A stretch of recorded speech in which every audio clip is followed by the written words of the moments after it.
열왕기하 5장 9절에서 14절까지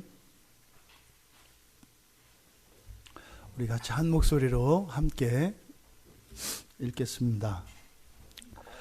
나아만이 이에 말들과 병거들을 거느리고 이르러 엘리사의 집 문에 서니 엘리사가 사자를 그에게 보내 이르되 너는 가서 요단강에 몸을 7번 씻으라. 내 살이 회복되어 깨끗하리라 하는지라. 나아만이 노하여 물러가며 이르되 내 생각에는 그가 내게로 나와 서서 그의 하나님 여호와의 이름을 부르고 그의 손을 그 부위 위에 흔들어 나병을 고칠까 하였도다. 다메섹 강 아바나와 바르발은 이스라엘 모든 강물보다 낫지 아니하냐? 내가 거기서 몸을 씻으면 깨끗하게 되지 아니하랴 하고 몸을 돌려 분노하여 떠나니 그의 종들이 나와서 말하여 이르되 내 아버지여 선지자가 당신에게 큰 일을 행하라 말하였다면 행하지 아니하였으리이까? 하물며 당신에게 이르기를 씻어 깨끗하게 하라 함이리이까 하니 나아만이 이에 내려가서 하나님 말대로 요단강에 7번 몸을 잠그니 그의 살이 어린아이의 살같이 회복되어 깨끗하게 되었더라. 아멘. 잠시 기도하겠습니다.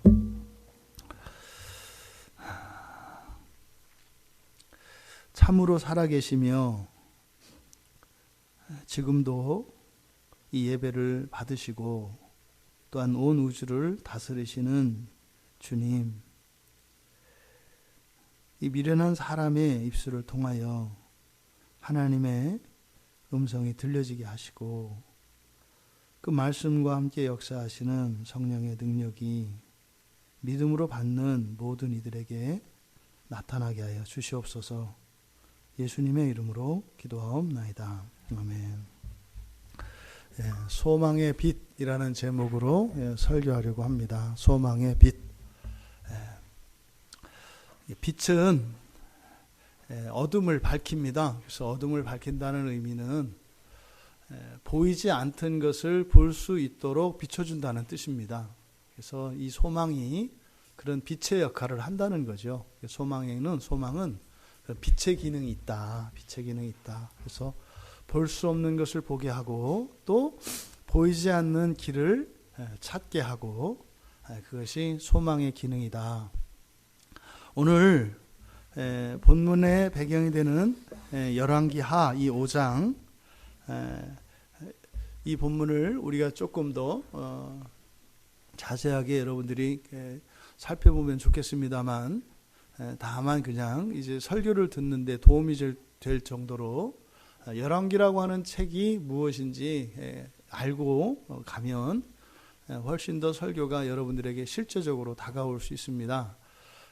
성경의 구약 성경에 있는 성경의 분류 가운데 역사서라고 합니다. 역사서는 이스라엘 백성들이 살았던 역사적 기록들을 담아놓은 책이죠. 그 가운데 이 열왕기 상하라고 하는 이 책은 이스라엘의 역사 속에서 왕이 없던 시대가 있었고 이제 왕이 세워집니다. 그래서 왕이 세워지는데 첫 번째 왕이 사울이고 두 번째 왕이 다윗입니다. 이스라엘 역사에서는 가장 위대한 왕으로 추앙을 받는 것이 다윗이라고 하는 사람이에요.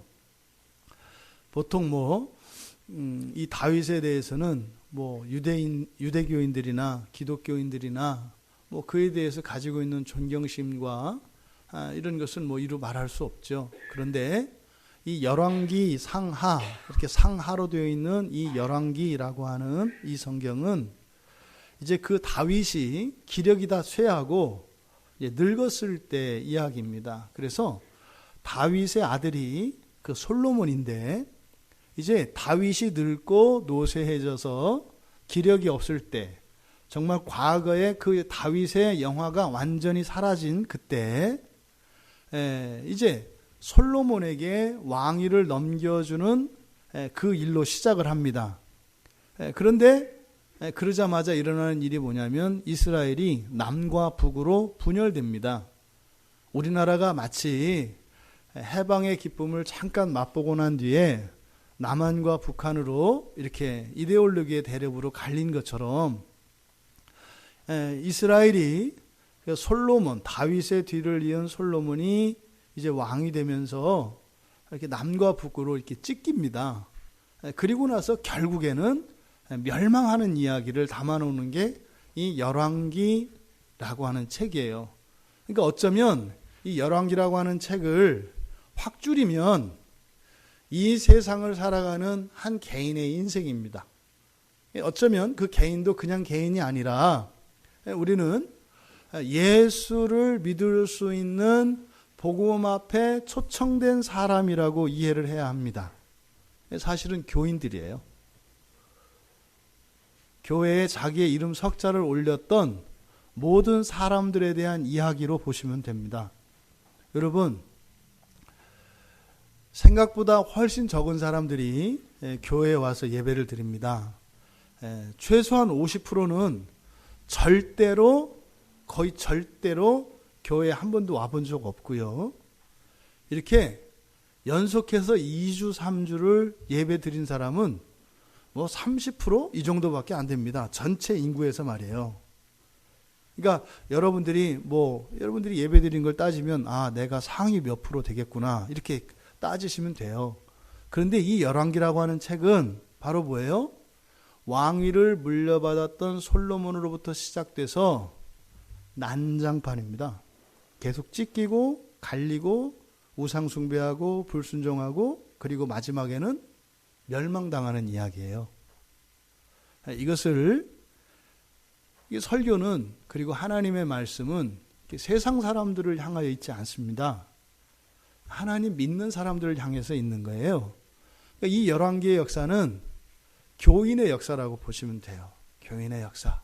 그러니까요, 여러분들이 예수를 믿고 교회를 다니지만 하나님 말씀에 순종하지 않고 성경에서 말하는 하나님이 아니라 자기 생각으로 만들어낸 가공의 신을 하나님으로 착각하고 또 하나님 말씀이 아니라 사람들의 지혜와 지식을 쫓아갔을 때 반드시 멸망하게 됩니다. 여러분들이 교회에 있다는 것을 가지고 너무 지나치게 여러분들이 편안하시면 안 돼요. 여러분들이 이 세상을 끝나는 날까지 신앙 안에서 긴장감을 늘 가지고 있어야 합니다. 예수 그리스도의 구원은 완전합니다. 우리로 하여금 불안해하거나 조금 더 의심할 여지가 없습니다. 하지만 그것은 예수님이 하시는 일이고 우리 입장에서는 어떻게 해야 된다고요? 늘 잃어버릴 것 같이. 그렇게 하지 않으면 이 열왕기의 역사가 우리들의 개인 안에 그대로 일어납니다. 이건 역사가 아니라 이것은 이스라엘에게는 지나간 역사입니다만 지금 살아있는 우리들에게는 미래가 되는 것이 이 성경입니다. 그런데 말입니다. 우리가 읽은 이 열왕기하 5장은 그 왕들의 불순종과 우상숭배 그리고 이스라엘의 끊임없는 분열과 이런 다툼, 갈등 이러한 속에 마치 사람들의 삶에 비견될 수 있는 것이 왕들의 이런 역사라면 그 중간에 예수 그리스도의 구원을 상징하는 엘리사의 사역을 담고 있는 겁니다. 그러니까 지금 여기에 나오는 하나님의 사람 이 엘리사 선지자는 여러분들이 예수님이라고 이해하시면 돼요. 이 안에 보면 이제 이 사건의 내용은 그런 거죠. 어떤 병든 사람이, 그러니까 나병에 걸린 어떤 사람이 있었는데 선지자의 하나님의 사람인 어떤 하나님의 선지자에게 가면 그 병이 고침받을 수 있다는 이야기를 들어요. 그리고 그 이야기를 듣고 가서 병 고침받는 이야기입니다. 근데 이 이야기는 바로 배경이 되는 이 나라가 어디냐면 아람이라고 하는 나라예요. 아람이라고 하는 나라는 요즘에 2000년대 들어와서 지금 심각하게 이제 국제 문제를 계속 일으키고 있는 시리아입니다. 아시죠? 시리아라는 나라는 우리나라와 굉장히 특별한 관계가 있는 나라예요. 시리아는. 왜 그러냐면 우리나라 국화가 뭐죠? 우리나라 나라꽃이 무궁화잖아요. 무궁화라고 하는 이 꽃이 시리아의 꽃이에요. 이 무궁화라고 하는 꽃의 학명이 시리아쿠스입니다. 시리아쿠스. 이것을 영어로는 샤론의 장미라고도 해요. 샤론의 꽃 예수 하는 거 있잖아요. 이게 무궁화예요, 무궁화. 희한하죠?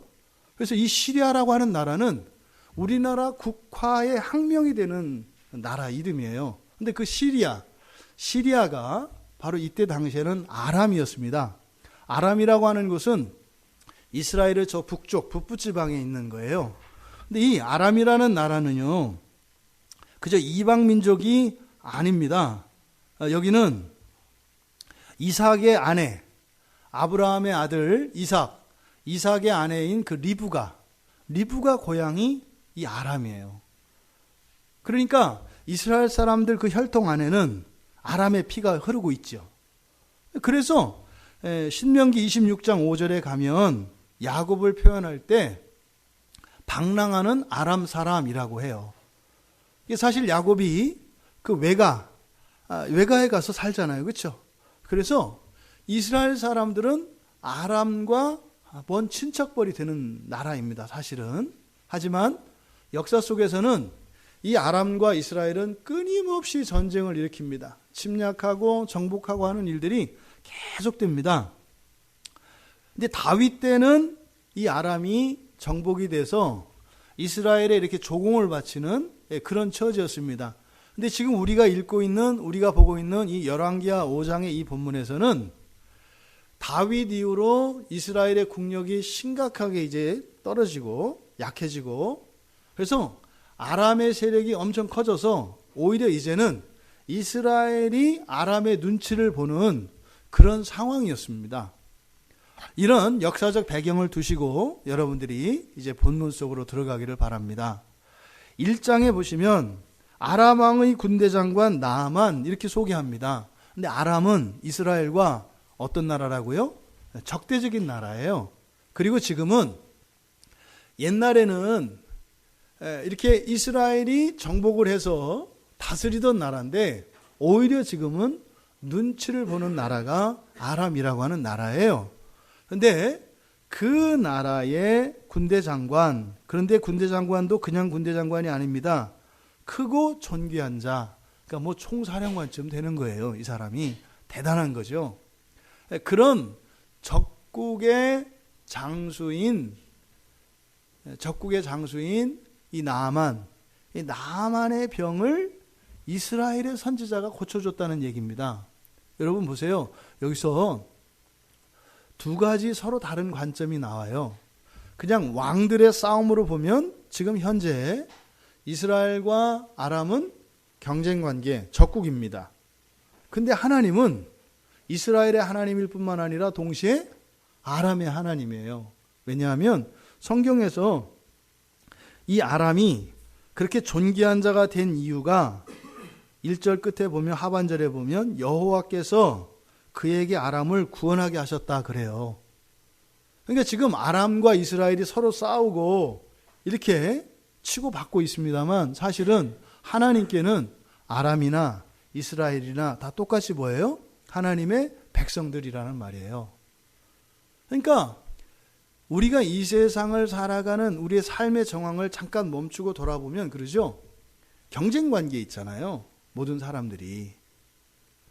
심지어는 교회까지도 그렇단 말이에요. 요즘 세상에는. 그런데 하나님은 어떤 분이세요? 동일한 하나님이시라고요. 심지어는 원수들에게도 하나님은 한 분이세요. 이 관계를 우리가 이 본문 안에서 읽어낼 수 있어야 합니다. 그러니까 이 세상이 정말 통일되고 화합하고 평화를 이룰 수 있는 일은 뭘까요? 한 분 하나님을 섬기는 것 외에는 없어요. 왜냐하면 그 외에는 나머지는 다 경쟁관계로서 대립을 하기 때문에 그렇습니다.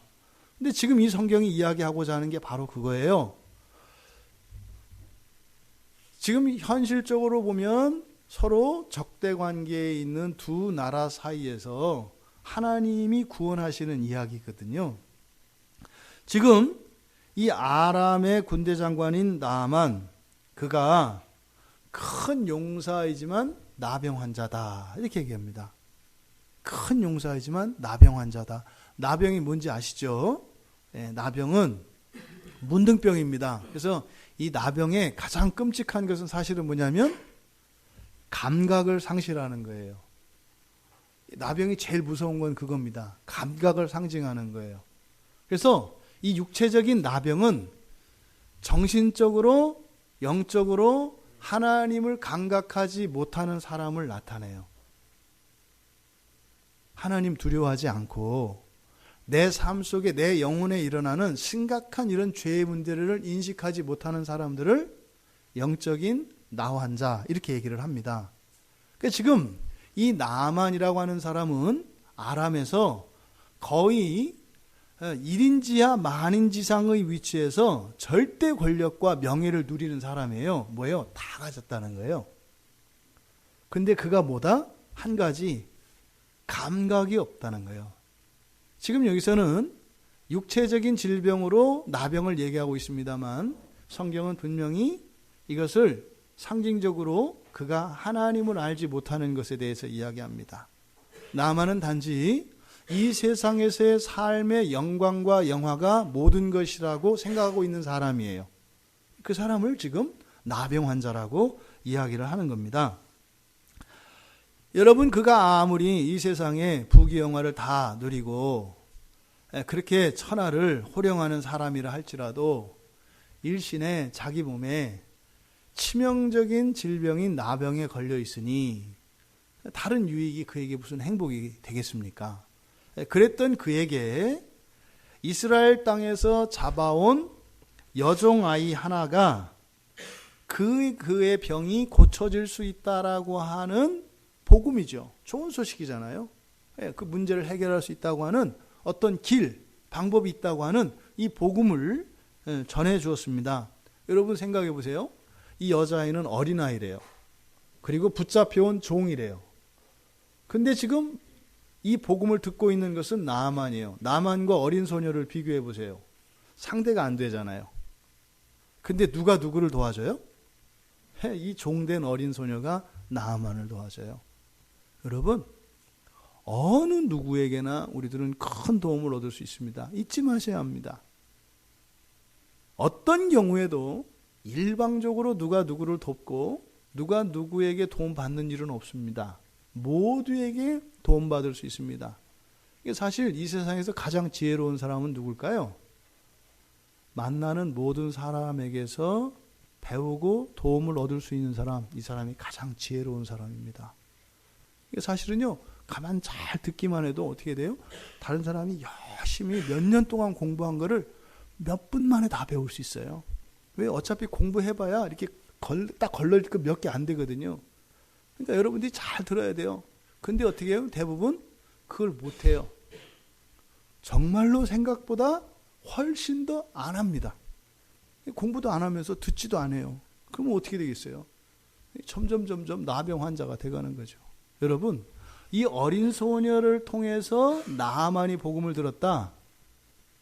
잘 안 되는 일입니다. 여러분들이 나름대로 자신 있는 분야 뭐 이런 거 있지 않아요? 예? 또 뭐죠? 우리 그 주부들 같은 경우에는 여러분들이 자신 있는 어떤 음식이나 이런 거 있지 않겠어요?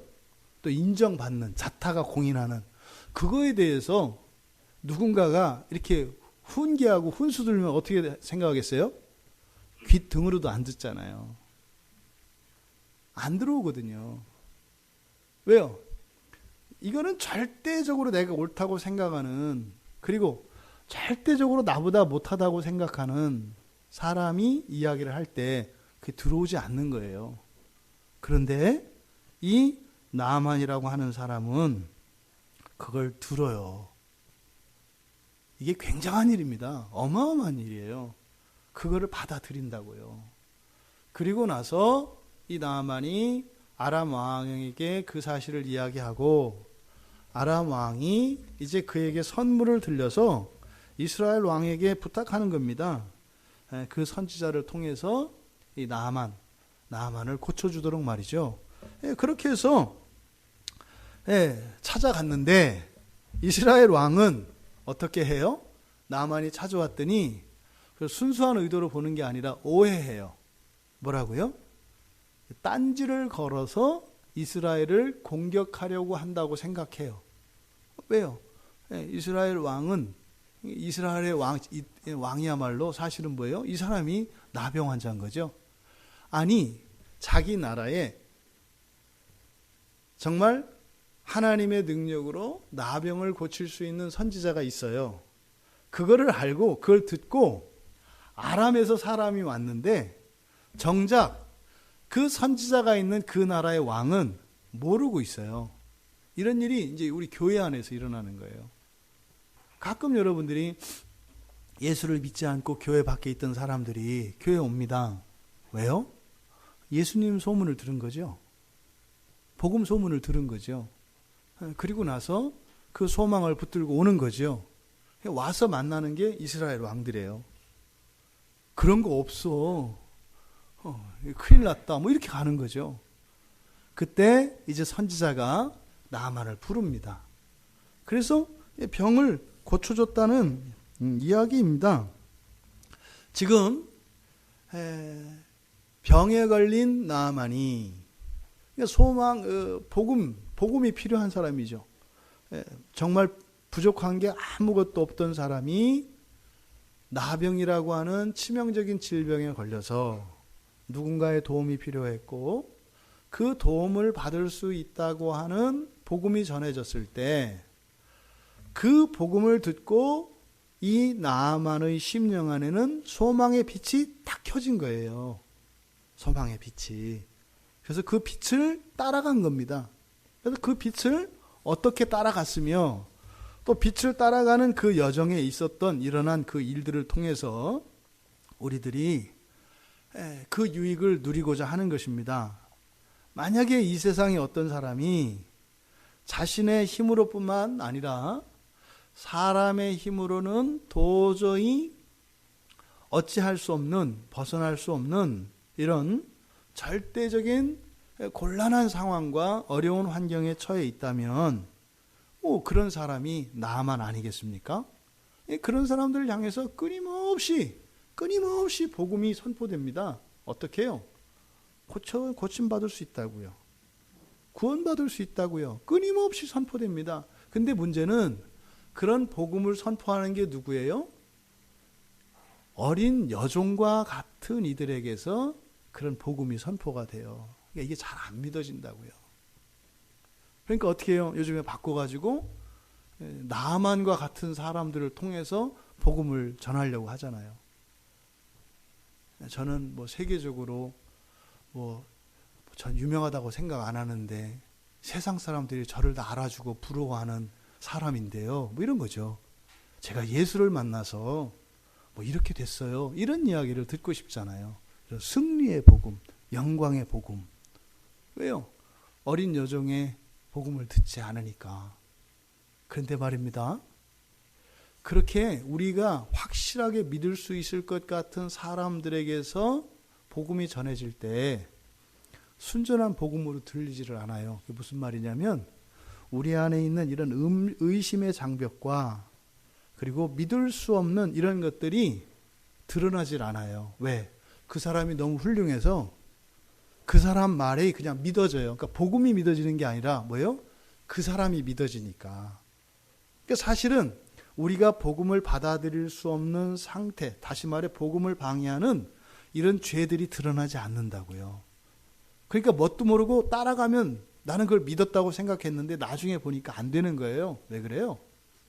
순전한 복음만을 믿는 것이 아니라 그 사람이 가지고 있는 어떤 영광과 그 사람이 가지고 있는 복음이 아닌 다른 무엇을 믿는 마음이 내 안에 있었던 거죠.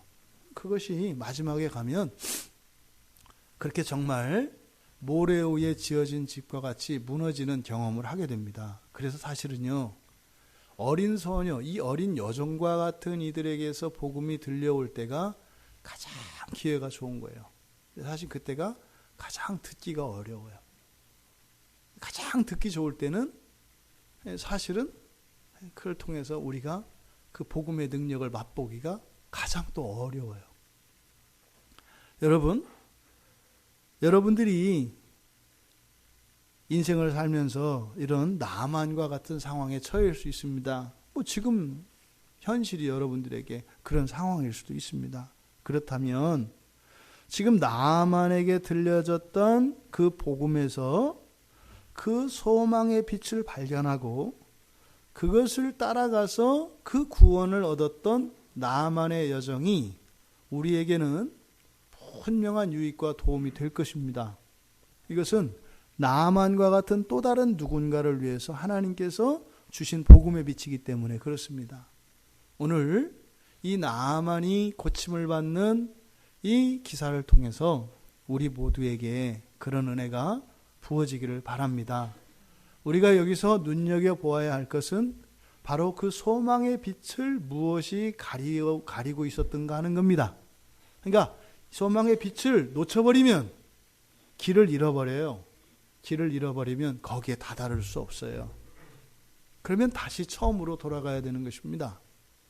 오늘 우리들이 다 함께 손에 손을 맞잡고 이 복음이 인도하는 그 소망의 빛에서 단 한 사람도 길을 잃지 않고 중도에 포기하지 않고 바로 복음이 주는 그 참다운 구원의 능력을 경험할 수 있는 우리 모두가 되기를 바랍니다. 지금 이렇게 나만이 그 복음을 듣고 그 복음에서 소망을 발견하고 이제 선지자를 찾아온 거예요. 9절이 이제 거기서 시작이 됩니다. 엘리사의 집 문에 섰습니다. 나아만이 그 복음을 듣고요, 엘리사 집 앞에 온 거예요. 엘리사가 찾아갔나요? 나아만이 찾아갔나요? 나아만이 찾아가는 거예요. 나아만이 찾아가는 거예요, 여러분. 엘리사가 찾아가는 게 아니에요. 나아만이 찾아가는 거예요. 찾아가야 그 은혜를 누릴 수가 있습니다. 이게 뭘까요? 이게 순종이에요. 복음의 초청에 나아가는 것, 이게 순종입니다. 이 순종이 되지 않으면 결단코 그 구원은 일어나지 않습니다. 말들과 병거를 거느리고 이 나아만이 엘리사의 집 앞에 섰습니다. 그런데 10절에서 엘리사가 한 일을 보면 좀 의외입니다. 여러분 생각해 보세요. 저기 김정은이 우리 교회 요 밑에 찾아왔다고 생각을 해보세요. 그럼 여러분들이 어떻게 하시겠어요? 예? 우리 정신 나간 사람 같잖아요. 그럴 때 꽃 들으면 안 돼요. 여러분,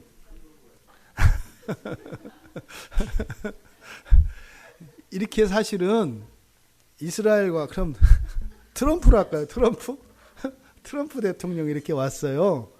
그러면 보통은 직접 나가는 거예요. 그리고 뭐 교회 말고 여러분 집이라고 합시다. 여러분 집에 찾아왔어요. 그럼 어떻게 돼요? 여러분이 나가는 거잖아요. 그죠? 최소한 손님이 집을 찾아오면 주인이 마중 나가는 거예요. 기본적으로. 그런데 지금 엘리사의 집에 찾아온 사람은 나아만이에요. 엘리사는 이미 알고 있습니다. 그럼 이 나아만은 누구예요? 이 나아만의 심기를 건드렸다가는 지금 이스라엘이 불바다가 될 수 있어요. 전쟁을 일으킬 수 있다고요. 그러니까 우리도 어떻게 해요? 김정은이 오면 대통령이 마중 나가잖아요. 비서를 보내겠어요? 안 보낸다고요. 나가는 거예요. 그런데 지금 10절에 보면 뭐라 그랬어요? 사자를 보냈대요. 사자를. 그러니까 엘리사가 부리는 종이에요. 하인을 보냈단 말이에요. 근데 보내서 한 말을 보니까 간단해요. 그냥 너 가서 요단강에다가 몸을 7번 씻어. 그러면 내 살이 회복되어 깨끗하게 될 거야. 여러분이 만약에 나아만과 같은 입장이고 이런 지금 엘리사의 말을 들었다면 여러분은 어떻게 했어요? 네? 여러분은 어떻게 했냐고요? 좋지 않아요? 너무 간단하지 않아요? 가서 그냥 7번만 씻으면 되는 거 아니에요? 막 할렐루야 하지 않겠어요? 그렇잖아요. 할렐루야 하고 이렇게 해야 되는데 우리 자매님 고개 좌우로 흔들어 보니까 아니래. 기분 나빠서 안 가겠다는. 근데 지금 나하만이 그 이야기를 듣고 나하만의 반응이 어때요? 화났습니다. 화났어요. 엄청나게 화가 났어요. 사실 이거 굉장히 긴장된 순간입니다. 왜요? 대장군의 마음 심기를 건드렸으니 이거로 인해서 자칫 잘못하면 어떻게 돼요? 전쟁 날 수도 있는 상황이에요. 그래서 지금 떠나갑니다. 나만 장군이 병 고치러 왔다가 화가 나가지고 지금 돌아가고 있는 장면이에요. 그랬는데 나만을 수종 들었던 그 종들이 간언을 합니다. 장군님, 여기에 왜 왔는지 잊지 마세요. 대접받으려고 온 것도 아니고, 에? 당신이 온 이유는 당신이 병 고치려고 온 거 아닙니까? 병 고쳐야 되는 거 아닙니까? 그러니까 고치지도 않고 왜 갑니까? 또 생각해 보십시오. 아니, 병 고치기 위해서 당신 마취 안 하고 온 살을 짠다고 하면은 나아만은 분명히 했을 거예요. 마취 안 시키고 살을 다 째야 된다면 할 거예요. 왜? 그런 거 잘하는 사람이거든요. 잘 참고 힘쓰고 이러는 거 잘하는 거니까. 또 폼 나잖아요. 그런데 아니 그렇게 어려운 일도 할 거면서 뭐 이거는 굉장히 쉬운 일인데 왜 이걸 안 해요? 그렇잖아요. 근데 사람은 말입니다. 어려운 건 해도 쉬운 건 안 하는 거예요. 그거 아세요? 쉬운 거는요. 별로 재미가 없고 의미가 없어져요. 그 복음이 제일 받아들여지기 어려운 게 그냥 믿으면 된다고 하니까. 생각난 김에 하나 여러분들한테 확인할 게 있습니다. 어제 우리 청년들하고 공부하면 유익이 뭐냐면 요즘 그 청년들의 생각을 제가 배울 수 있어서 너무너무 사실 제가 개인적으로 유익을 많이 받거든요. 어제 또 이제 하나 배웠어요. 그래서 이거 우리 집사님한테 확인 좀 해봐야 되겠다. 정답 없는 겁니다. 정답 없는 거예요. 여러분, 이게 지금 설교와 상관없는 거예요. 어떤 사람이 교통사고를 일으켰어요. 교통사고를. 그래가지고, 하여튼 치명적인 교통사고를 일으켰다. 하여튼. 근데, 그럼 어떻게 돼요? 벌을 받잖아요. 그쵸? 그래서 감옥에 갔어요. 배상금도 이렇게 보험으로 처리해서 다 배상금도 내고, 또 이제 인사사고를 냈으니까 감옥에 갔어요. 그래서 감옥에서 형기를 마치고 이제 추록했어요. 탈옥이 아니라 추록했어요. 다 마치고 출소. 출소해서 나왔어요. 형기를 마치고. 이제 여러분 이제 대답하셔야 돼요. 이 사람이 죄인인가요? 아닌가요? 그러니까 죄인이 아니다. 오른손 한번 들어보세요. 죄인이 아니다. 한번 내려보세요. 죄인이다. 솔직하게 해야 돼요. 죄인이다. 얼른 들어 영주야. 나 봤어. 죄인이다. 제가 깜짝 놀랐던 게요. 저는 죄인이 아니라고 생각하고 있거든요. 왜? 아니 감옥 가서 옥살이 하고 나왔으니까 죄인이 아니라고 생각했어요. 근데 우리 청년들이 하는데요. 모두 다 죄인이래요. 아니, 그러니까 누구는 그렇고 누구는 안 그렇고 그러면 이제 개인의 의견이라고 생각할 수 있겠는데, 그래서 깜짝 놀라가지고 물어봤어요. 생각이 달라요. 그 얘기 그러더라고요. 아니, 보상금을 지불하고 감옥을 갔다 왔는지는 몰라도 그 차에 치여서 다친 사람 있지 않냐. 그 사람은 안 고쳐지지 않냐. 그러니까 감옥 갔다 와도 죄인이다. 이렇게 얘기를 하는 거예요. 제가 이렇게 얘기했어요. 근데 그 교통사고 낸 사람이 누군지 알아? 너다.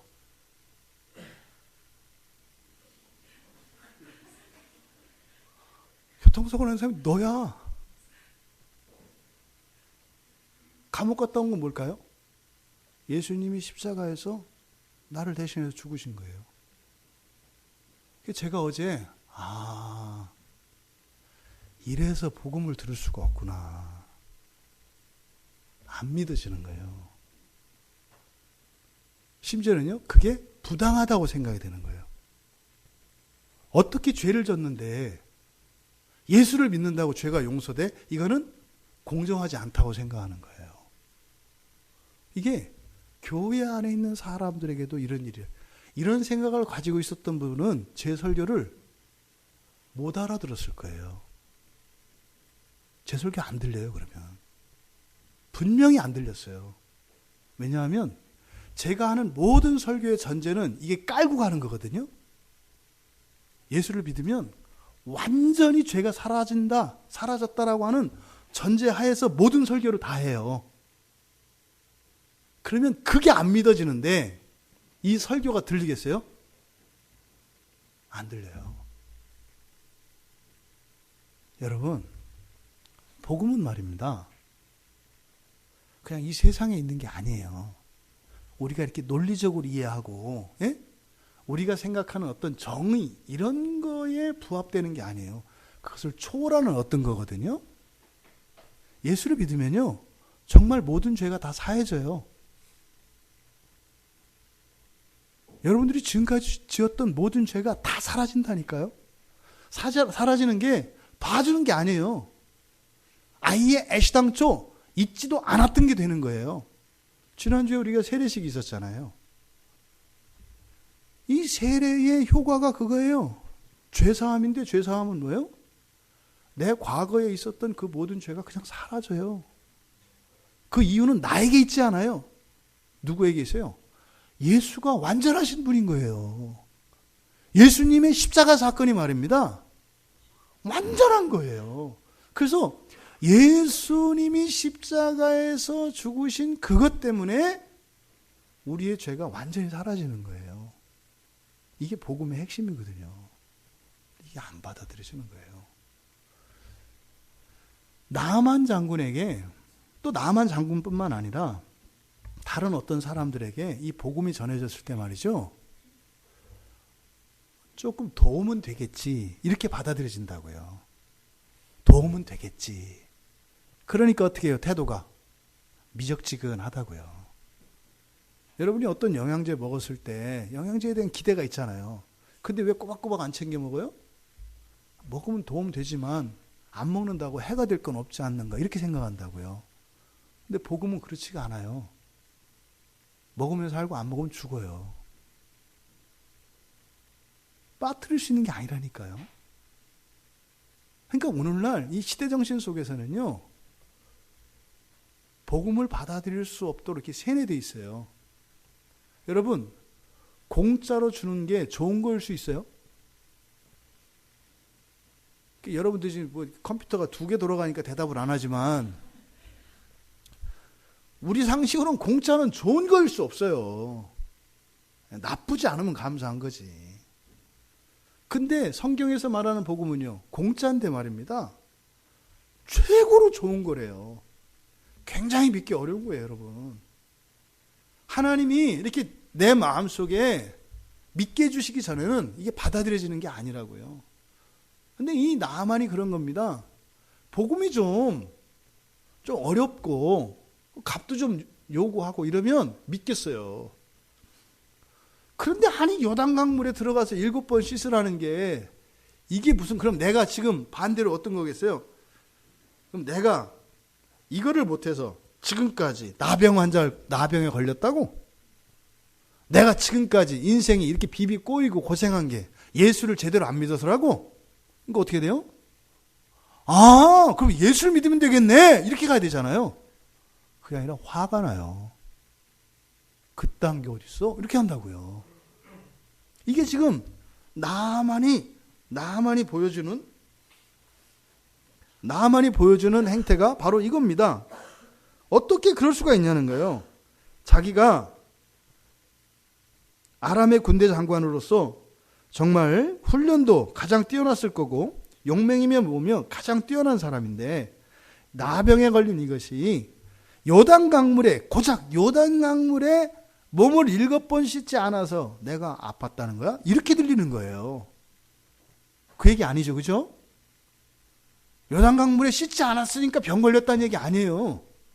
당신 병 걸렸는데 이거를 고칠 수 있는 방법은 그 강물에 씻는 거예요. 이렇게 얘기한 거지. 당신이 이거 안 해서 이런 거예요. 이게 아니라고요. 여러분 회개하십시오. 여러분의 죄가 용서됩니다. 여러분 회개하면 용서받고 회개 안 하면 용서 못 받아요? 죄의 용서는 이미 과거에 이루어졌어요. 언제요? 예수님이 십자가에서 죽으셨을 때.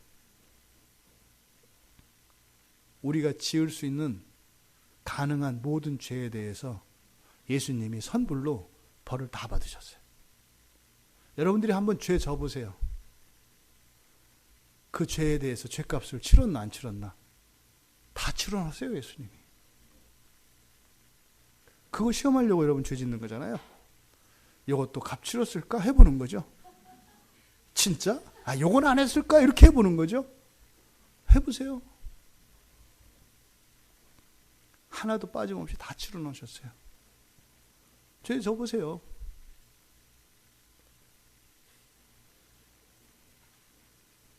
되게 아파요, 여러분, 나중에. 어제 그런 생각 들었어요.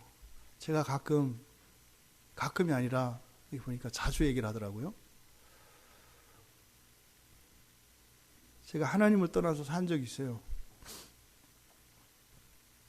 근데 제가 저의 과거에 이런 실수, 이 잘못을 얘기하는 것은 자랑하는 거 아니고 너무 아프고 힘들었던 기억이고, 그리고 하나님에 대한 오해 때문에, 오해하지 않았더라면 절대 하지 않았을 일이었기 때문에, 혹시 여러분들이 제가 범했던 그런 실수의 순간에 와 있다면 그렇게 하지 말라고 얘기하는 거거든요. 근데 문득 그런 생각이 들었어요. 저 목사님이 옛날에 그렇게 타락하고 예배도 안 드리고 불순종하고 살았다는데, 그렇게 해도 저렇게 목사가 되는 거구나. 해도 되는 거네. 제가 생전 이런 생각을 해본 적이 없는데요. 이번 주에 그런 마음이 들었어요. 혹시 여러분 가운데 그런 생각을 가지고 있다면 제가 겪은 것보다 훨씬 어려운 인생을 겪게 될 겁니다. 왜냐하면 저는 그때 몰랐어요. 근데 여러분들은 저한테 들었잖아요. 저보다 훨씬 여러분들은 어려움을 겪게 돼 있어요. 환난도 훨씬 커요. 여러분, 죄 짓는 일에 담대하지 마세요. 예수님이 모든 죄값을 치러주셨으니까 어차피 회복되는구나. 네, 회복돼요. 회복된다고 하는 얘기는 우리들이 너무나 의심 많고 불안증이 많아서, 또 그 불안증과 의심이 순기능을 하는 게 아니라 역기능을 해서 관도 안 해. 이딴 식으로 나가니까 그렇게 하지 않도록 울타리를 쳐주는 것 뿐이거든요. 여러분, 죄 짓고 회개하지 않는 일을 가볍게 여기지 마세요. 하지만 하나님은 책임지세요. 하지만 책임지신다는 그것이 하나님을 시험하는 그런 어리석음의 이유가 되지 않길 바랍니다. 이 나아만 장군이 그렇게 어쨌든 이런저런 과정을 거쳐서 순종을 해요. 그래서 요단강물에 몸을 7번 담갔더니 엘리사의 말과 같이 10절에서 그렇게 7번 씻으면 네 살이 회복되어 깨끗하게 될 거다. 근데 14절에서 그 말이 성취되었다고 얘기한다고요. 그렇게 했더니 그의 살이 어린아이 살같이 회복되어 깨끗해졌다. 그런데 몸을 치유받은 나아만이 15절에 가면 놀라운 고백을 해요. 이 사람이 하나님 믿으려고 여기 온 사람이 아니에요. 병 고치러 온 사람이에요. 그랬는데 결론은 뭐로 끝나요? 하나님을 만나는 이야기로 끝나요. 여러분, 이 이야기에서 여러분들의 신앙을 점검하고 여러분의 인생을 돌아봐야 합니다. 우리가 왜 예수를 믿고 우리가 왜 일을 하고 이렇게 열심히 살아가고 하는지, 그 소망이, 복음에 대한 소망이 우리를 인도하는 게 어디인지, 그 궁극이 무엇인지를 여러분들이 가슴에 확 새길 수 있기를 바랍니다. 오늘 이 본문의 사건의 주인공이 되어지는 나아만에게 큰 변화가 있어요. 그죠? 맨 처음에 이 나아만은 장군이었어요. 그죠? 부족한 게 없는 사람이었어요. 근데 그 사람에게 일어난 첫 번째 변화가 뭐였어요? 나병이었습니다. 나병에 걸린 거예요. 이게 나아만에게 일어난 첫 번째 변화입니다. 이것을 우리가 이런 일이 우리 삶에 일어나면 이걸 뭐라고 하죠? 불행이라고 합니다. 불행이라고 해요. 안 좋은 일, 괴로운 일, 그렇죠? 불행한 일이 나아만의 인생 안에 확 들어왔습니다. 이게 나아만에게 일어난 첫 번째 변화예요. 그런데 그에게 이제 그러한 불행을 오히려 전화위복의 기회로 만들 수 있는 소식이 들려왔어요. 그게 뭐였어요? 복음이죠. 그러니까 복음은 그의 인생 안에 불행이 이렇게 하나님의 저주와 같이 쏟아졌을 때, 그래서 어떻게 해요? 그 저주는 마치 홍수가 났을 때 그 물줄기가 싹 쓸어버리는 것처럼 인생의 불행이 우리를 끌고 어디요? 지옥으로까지 달려갑니다. 그때 그것을 방향을 바꾸어주는 게 있어요. 그게 뭐예요? 복음이에요. 정말 생각지도 못했던 불행 속에 빠져버린 나아만에게 복음이 들려옵니다. 그래서 그 복음이 그에게 들려졌을 때 그 복음에서 소망을 발견해요. 그러니까 이 복음에서 소망을 발견한 게 또 다른 변화지요. 왜요? 불행이 찾아왔을 때 그는 절망했고 이제는 끝난 인생이었습니다. 그런데 복음이 들려졌을 때 그 복음에서 소망을 가졌을 때 놀라운 변화가 일어났습니다. 이제는 그렇게 추락하고 끝도 없는 어둠 속으로 떨어지는 인생이 아니라 이제는 어떻게 해요? 방향은 돌려서 빛으로 행복으로 다시 돌아올 수 있는 기회가 그에게 일어났어요. 바로 그 새로운 변화를 준 것이 복음이었습니다. 병은 그의 인생에 불행을 가져왔고 복음은 다시 그의 인생을 행복으로 바꾸는 변화의 시작이 되었습니다. 이때 나아만은 그 복음이 주는 소망의 빛에 반응해서 예물을 준비하고 의지적으로 반응했습니다.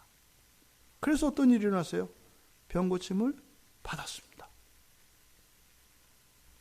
여러분 인생 안에 이런 일들이 일어납니다. 그 규모가 크고 작을지라도 끊임없이 이런 일들을 일어납니다.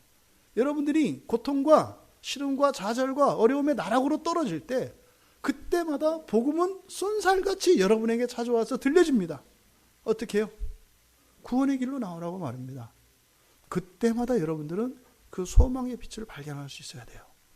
그럼 소망의 빛을 발견하고 나오면 나온다고요. 어제 어떤 형제를 만났는데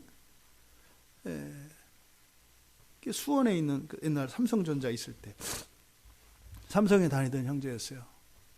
근데 이 형제가 교회와 이제 집 이제 이걸 고민하다가 회사를 관뒀어요.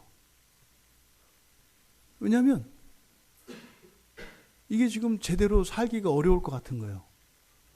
새벽에 나가서 늦게까지 일해야 되고 그리고 교회 생활 제대로 못하고 이러니까 이건 아니다. 그래가지고 부부가 합의를 봤어요. 그때 이제 그 아내는 공무원이었는데 그래서 이 형제가 회사를 관두기로 했어요. 관두고 자기도 공무원 시험을 보기로 준비를 한 거예요.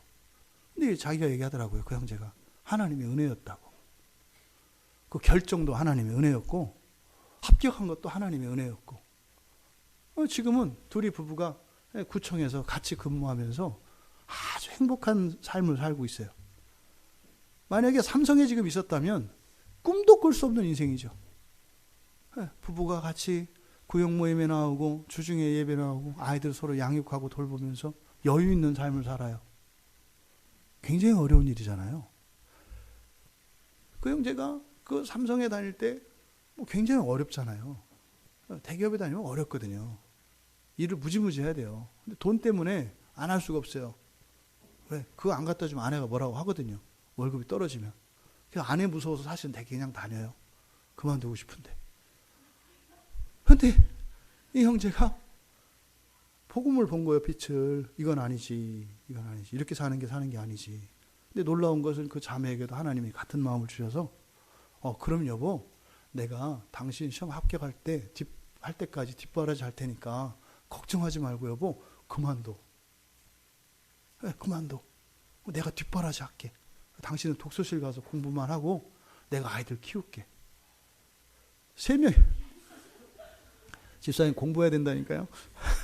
합격하셔야 돼, 합격.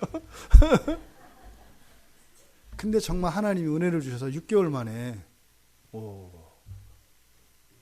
합격을 시켜주신 거예요.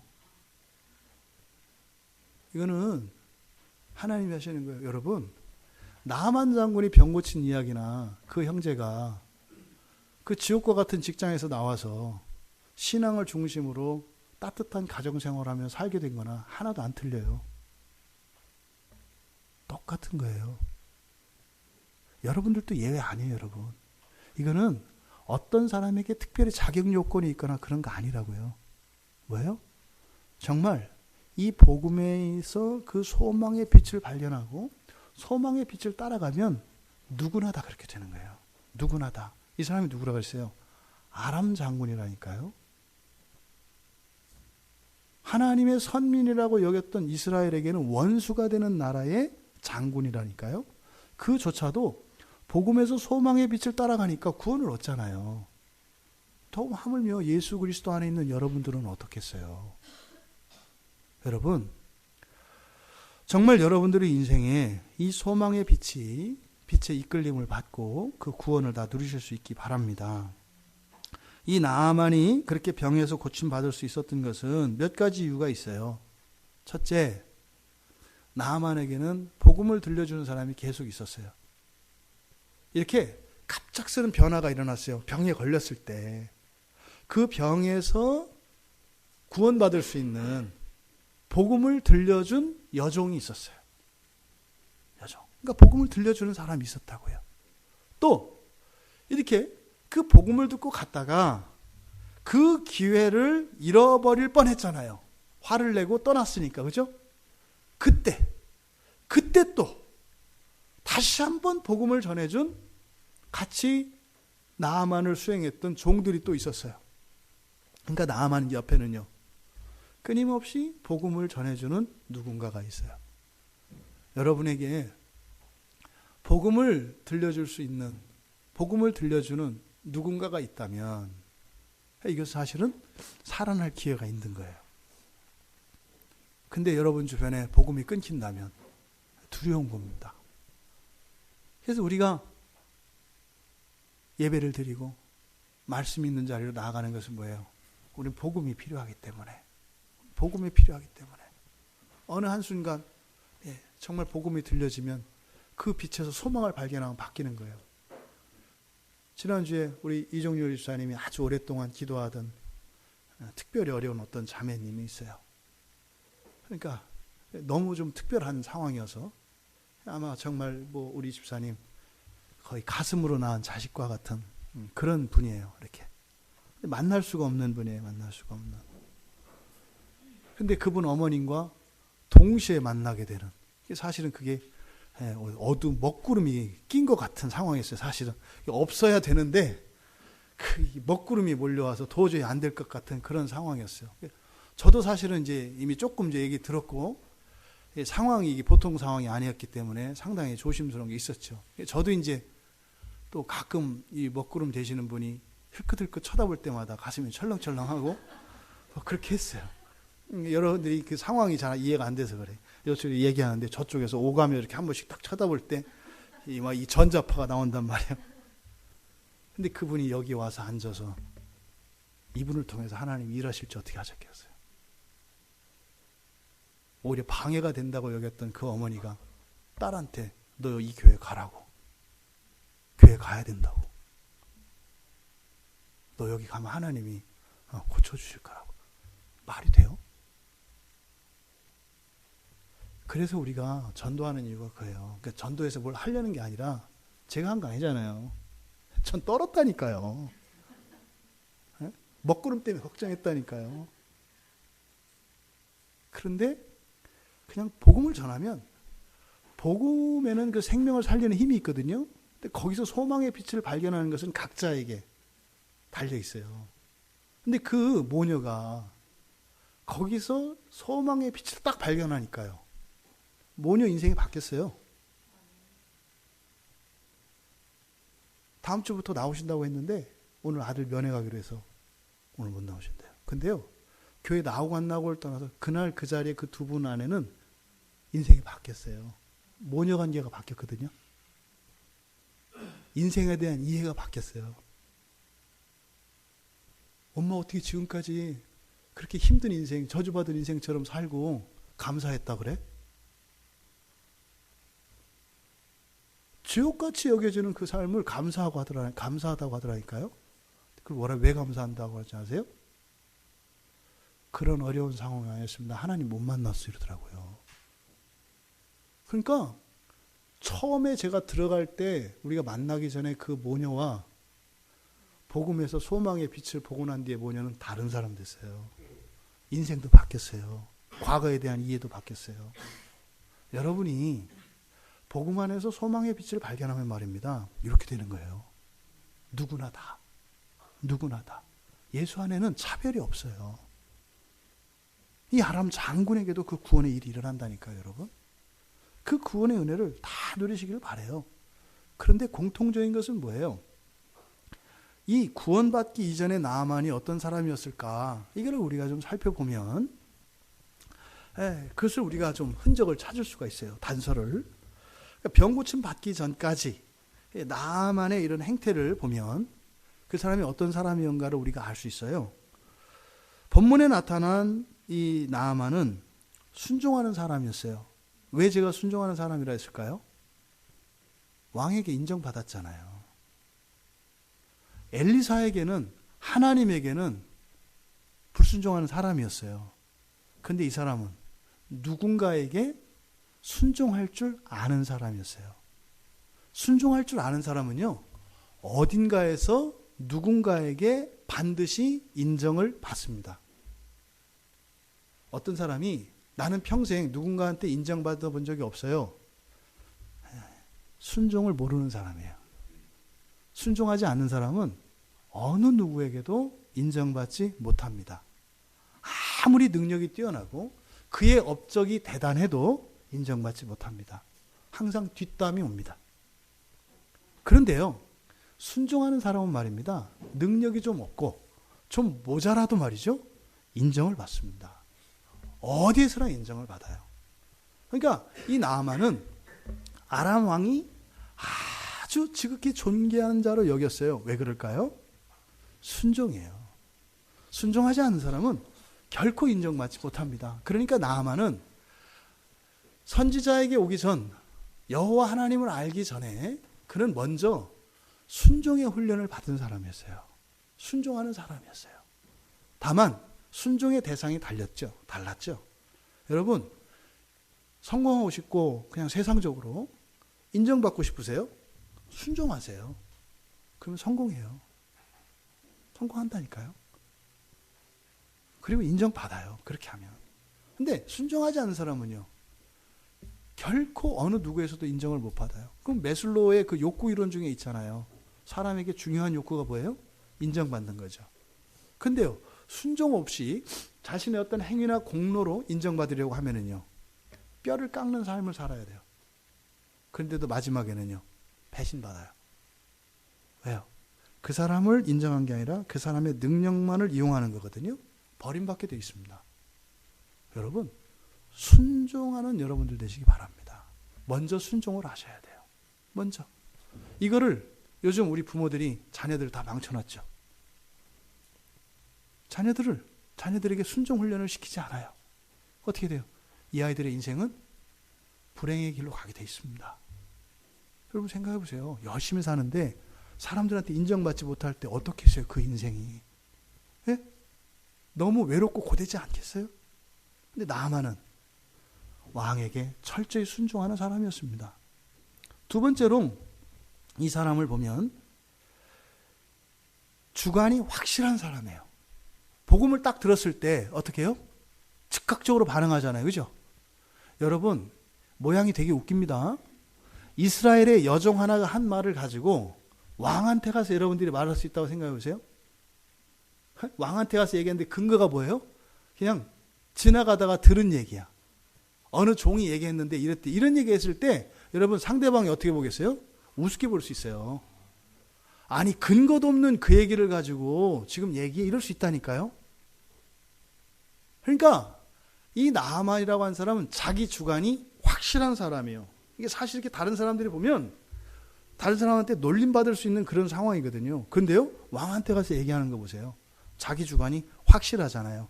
그런데 이 주관이 먹힐 수 있었던 건 뭐였어요? 바로 이 사람이 순종하는 사람이었기 때문에, 왕이 인정한 사람이었으니까, 왕이 이뻐하는 사람이었으니까 그 말을 받아주는 거예요. 만약에 인정하지 않는 사람이었다면 이런 걸 가지고면요 절대 받아들이지 않죠. 그런데 이렇게 자기 주관이 확실한 사람이었습니다만 그 뒤에 일어난 일을 보면 이 사람이 온전하지 못한 사람인 것을 알 수 있어요. 이게 바로 우리 죄인의 상태를 나타냅니다. 죄가 주는 우리의 효과는, 죄가 우리에게 미치는 영향은 뭐예요? 우리를 완전히 고장내킨 겁니다. 완전히 망가뜨린 거예요. 여러분들이 여러분을 정상이라고 생각하고 확신하면 여러분들은 확실하게 고장난 거예요. 나는 정말 정상이라고 생각하면 여러분들은 확실한 비정상이에요. 그러니까 여러분이 좀 비정상이라고 생각해야 정상 쪽으로 올 가능성이 있어요. 근데 지금 나아만은 자기 주관이 확실해요. 그만큼 뭐예요? 완전히 망가진 사람이에요. 근데 그 증거들이 성경 안에 나타나요. 보세요. 이 사람의 지성이 상당히 훼손되어 있어요. 이 지성이. 보통 우리가 인격성을 얘기하면 지정의 이렇게 하잖아요. 그죠? 우리의 지성과 정서, 감정, 그리고 우리의 의지, 이걸 인격성이라고 하는데 이 세 가지가 무너지면 다 무너진 거예요, 사람은. 근데 이 나아만을 보세요.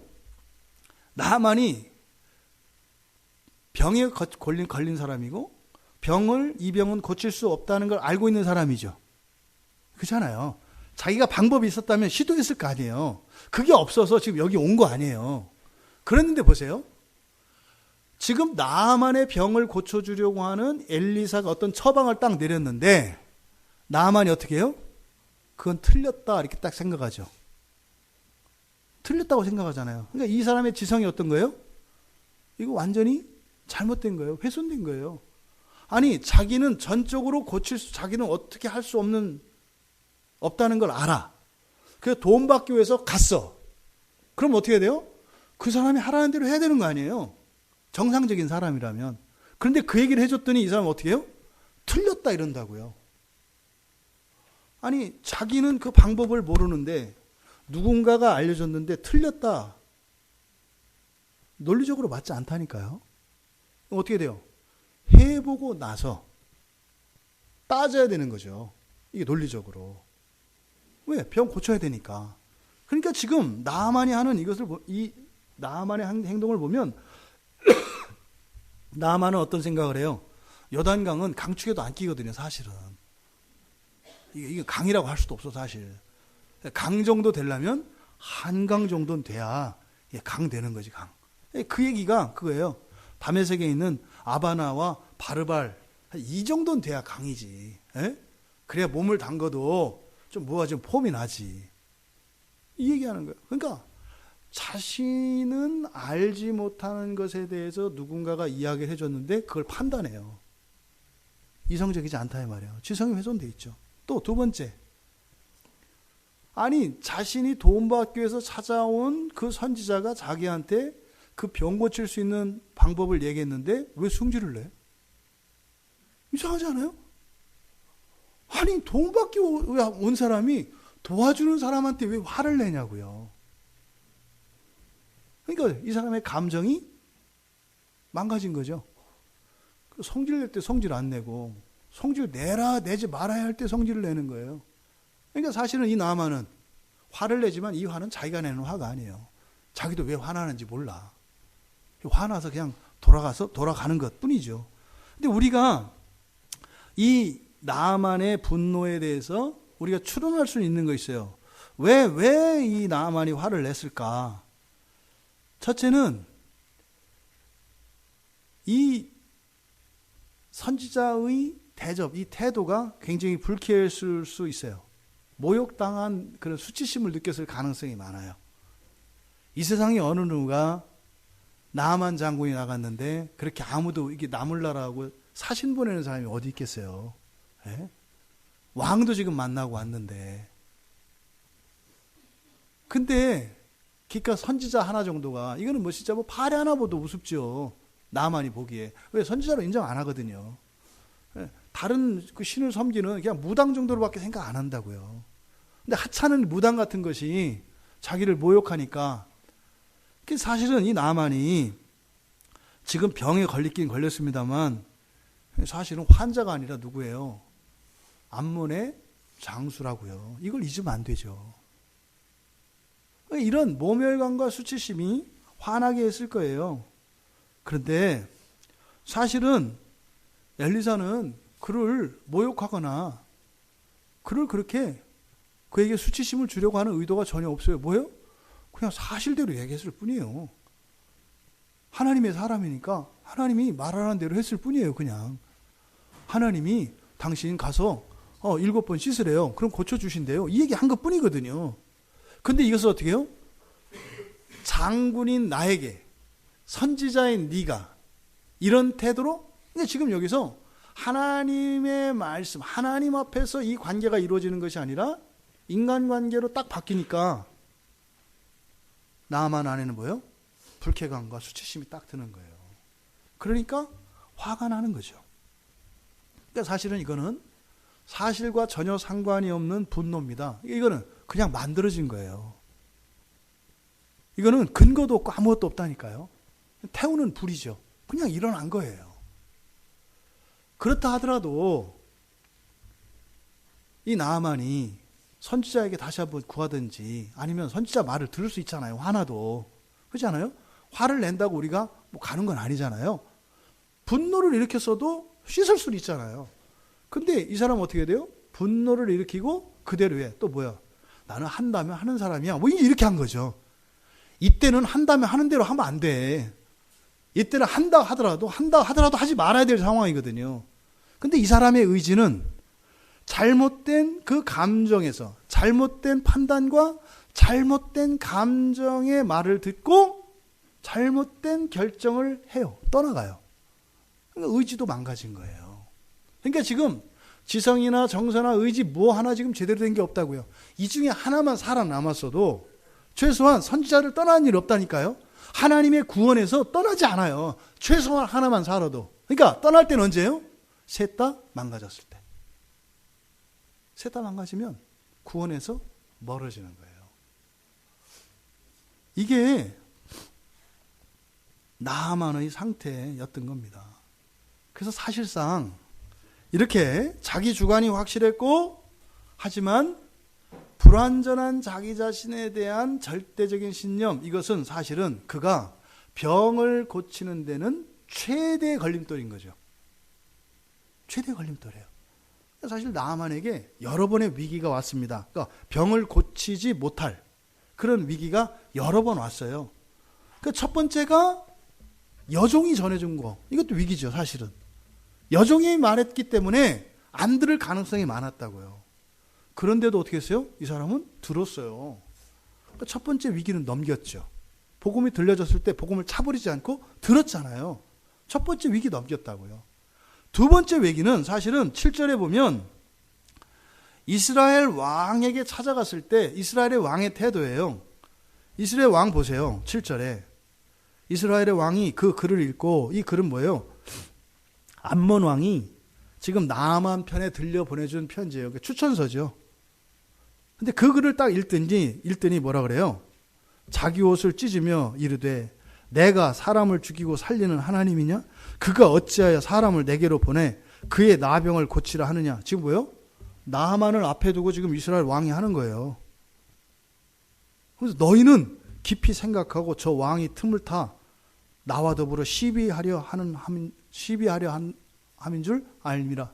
여러분 그런 거 있잖아요. 누구 도움을 받으러 갔는데 어떤 문제 때문에 순수하게 요 문제 때문에 갔는데 그것을 있는 그대로 받아들이지 않고 다른 꿍꿍이가 있다고 앞에서 막 난리를 치면 여러분 어때요? 이거 기가 막힌 거예요. 물론 자기는 장군이고 왕이기는 하지만 사실은 누가 더 힘이 세요? 사실은 내가 더 세다니까요. 그러니까 지금 이때도 사실 위기였다고요. 그러니까 뭐 내 병이 아니라 감정적으로 이때도 사실은 분노가 일어났다고요. 충분히 일어날 수 있는 상황이었다니까요. 그런데요, 참았어요. 위기를 잘 극복했다고요. 복음에서 멀어지는 이 위기가 있었는데 잘 넘겼다니까요. 그런데 결정적으로 이 엘리사의 오만하고 방자한 태도에는 참지 못했어요. 근데 엘리사가 이렇게 오만하고 방자했던 게 아니라 나아만이 그렇게 느낀 거였죠. 나아만이 그렇게 느낀 거예요. 왜요? 직접 안 나오고 자기 종을 보낸 거. 그 다음에 두 번째는 자기가 생각하는, 자기도 알고 있는 것보다 못한 것 같은 처방을 내놨기 때문이에요. 그 정도는 자기도 알잖아요. 그렇죠? 목욕하면 깨끗해진다는 거. 그러니까 기대 이하의 그 처방을 낸 것. 여기서 굉장히 무시당하는 느낌을 나아만은 받았던 거예요.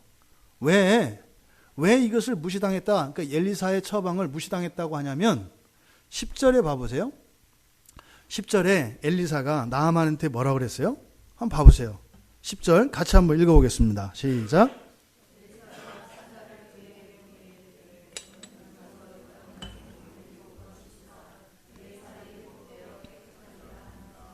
뭐 하라고 했어요? 뭐 하라고 했어요? 가서 씻으라고 그랬어요. 그냥 씻으라고. 씻어라.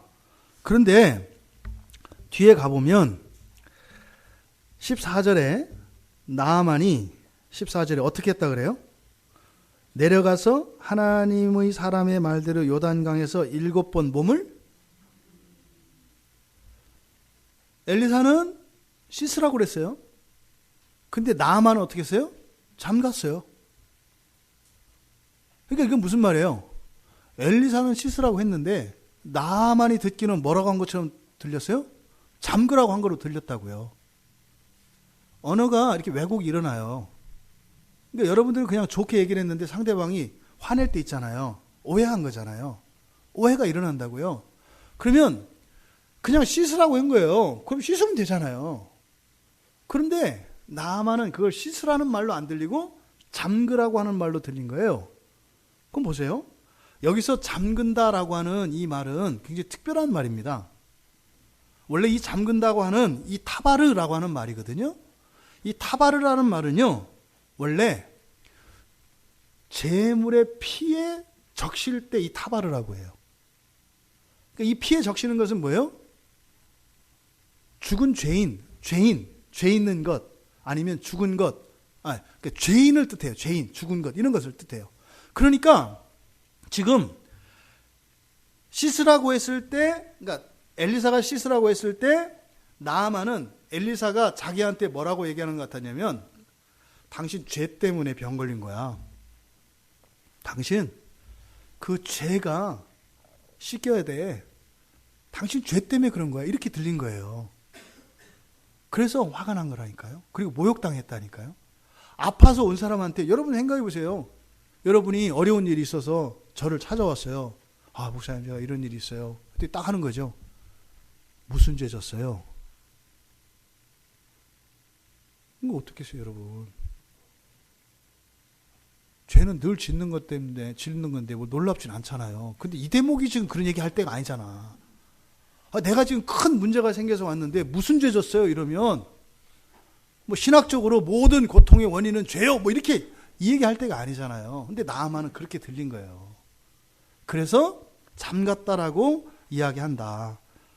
창세기 37장 31절이나 출애굽기 12장 22절, 창세기 37장 31절은 요셉의 옷에다 피 바르는 거예요. 형들이 죽이고, 그러니까 요셉이 죽었다고 아버지한테 거짓말 하려고 하잖아요. 동물에 찢겨서 죽었습니다. 그래서 그 피를 바르는, 그때 이게 잠그다라고 하는 이 타바르가 그때 사용돼요. 또 출애굽기 12장 그리고 레위기 4장 6절 17절 뭐 이외에도 이렇게 피를 바른다라고 할 때 사용되는 말이 이 타발이에요. 근데 이 피를 바른다는 것은 뭐예요? 바로 죽음을 상징하고 죄를 상징해요. 그러니까 나아만은 엘리사의 말을 그대로 듣지 않았다라고요. 그러니까 엘리사가 자신을 죄인 취급하고 마치 죽은 자 취급을 하고 있다고 생각을 했어요. 비록 나병 걸렸지만 이 사람은 어떨까요? 도덕적으로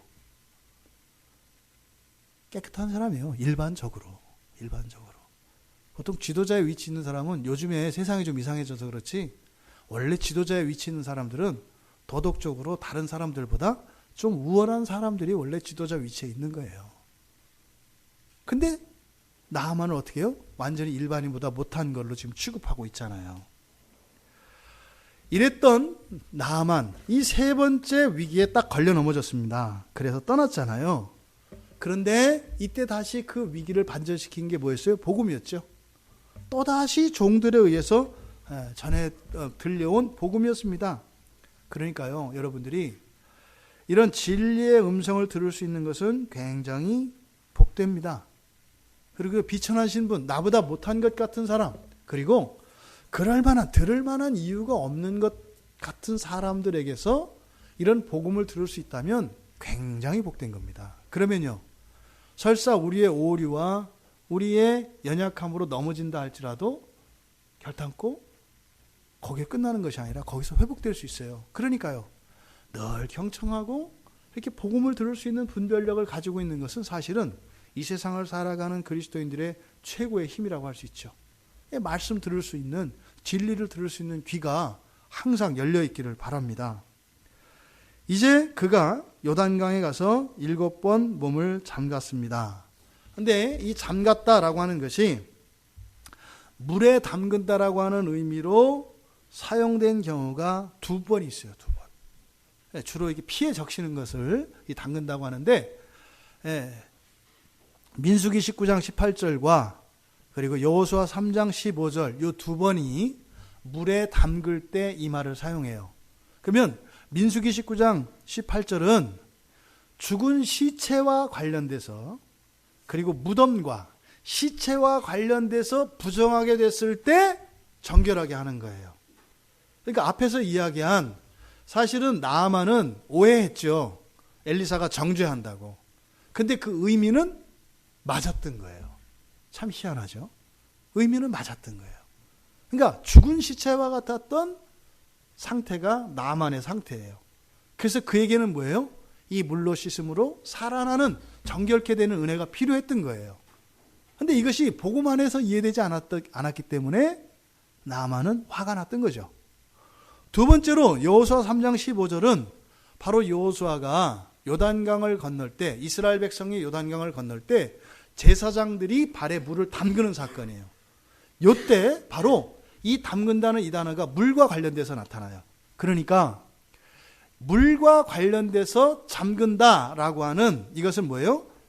두 경우 모두 다 하나님이 구원하시는 방법을 나타내요. 그럼 보세요. 나아만은 그걸 못 알아듣잖아요. 모르잖아요. 그렇죠? 그래서 엘리사는 어떻게 해요? 알아듣기 쉽게 그냥 씻으라고 얘기한 거예요. 근데 그것의 진짜 의미는 뭐였어요? 바로 나아만이 화를 냈던 담그는 그 의미였어요.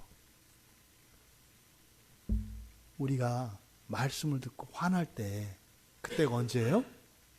그게 맞는 거예요. 그게 맞는 거예요. 근데 그게 뭐예요? 나를 구원하는 하나님의 방식인 거예요. 굉장히 중요한 포인트입니다. 그게 화날 때는 사실은 뭐예요? 그 생명을 살려 구원하시는 하나님의 그 방법을 내가 알아들을 수 없는 거예요. 그거는. 그랬을 때 나를 구원하는 건데 그게 나에게는 어떻게 난다고요?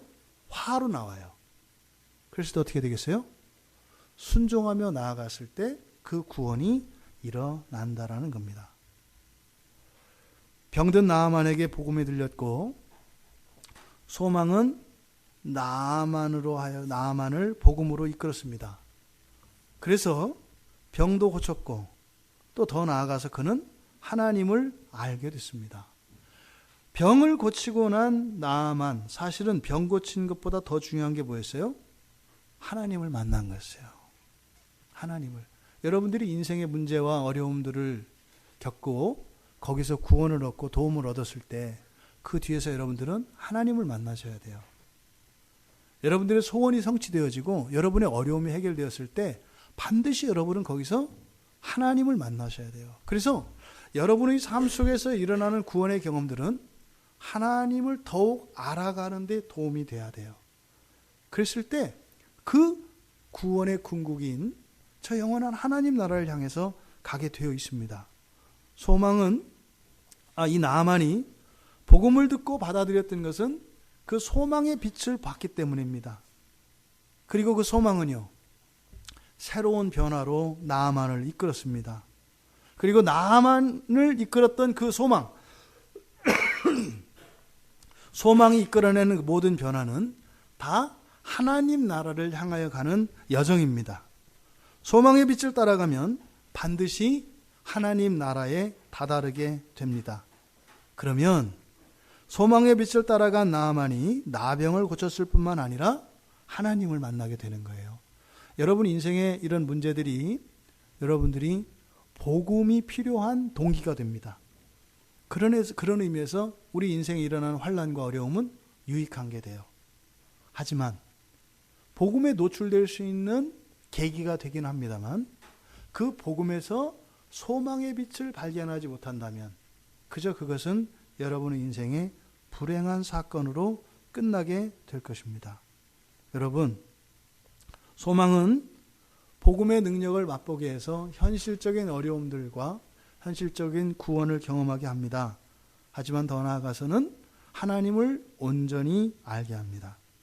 여러분 평생에 소망의 빛을 발견하면서 그 빛을 따라 살아가며 복음의 참된 능력과 참된 구원의 은혜를 누리시는 우리 모두가 되기를 주님의 이름으로 축원합니다. 우리 말씀을 생각하며 기도하겠습니다. 이 세상을 사는 동안은요, 사건과 문제가 우리 인생에서 떠나지 않습니다. 계속 일어날 겁니다. 중요한 것은 그런 것을 두려워하거나 피하려고 하는 게 아니죠. 그죠? 그것은 우리에게 유익하다고요. 왜요? 복음을 필요로 하게 되기 때문에. 하지만 복음이 우리들에게 들려졌을 때 거기서 소망의 빛을 보지 못한다면 그런 일은 그저 인생의 불행한 사건으로 끝나게 될 거라는 거예요. 여러분, 지금껏 우리가 살면서 우리들이 과거에 그런 불행한 일들이 있었나요? 사실은 아까운 기회를 놓쳤다는 거죠. 우리가 그런 사건들을 불행하다고 기억하는 것은 거기서 우리가 복음을 듣지 못했고 거기서 소망을 발견하지 못했기 때문이라는 거예요.